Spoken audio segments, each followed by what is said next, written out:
अब बननी शुरू हुई है। Now children, we will analyze the tissue for inorganic elements.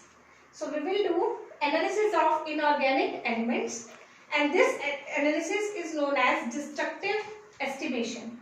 Why it is known as destructive estimation? Because in this the tissue is destroyed.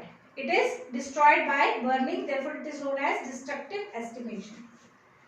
So for this we will take weight amount of leaf or liver, that is animal tissue. For example, we have taken 5 gram of leaf tissue. The tissue is dried till all the water evaporates from it. The tissue is dried till all the water evaporates from it, and we will get that dry tissue. So weight of water is calculated by subtracting the dry weight from the fresh weight. So water is also inorganic in nature. So weight of water is estimated by subtracting the weight of by subtracting dry weight from fresh weight. Then this dried tissue is fully burnt. This is fully burnt, and all the organic compounds are oxidized to carbon dioxide and water, which are removed.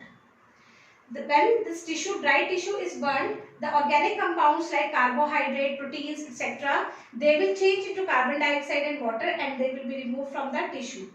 The thing which is left behind is ash. Ash is left behind, and this ash contains inorganic elements like calcium, magnesium, etc. By using different protocols, by using different methods, we can estimate the amount of calcium, magnesium, potassium, sodium, etc. present in the ash. In this way, we can completely analyze a living tissue for inorganic elements. So children, today we have done the chemical analysis of a living tissue. First, we have taken the living tissue from plant or animal. Plant, if you are taking, you can take some vegetable piece, leaf, etc. In animal, in case of animal, we generally take liver. First, homogenization is done in trichloroacetic acid.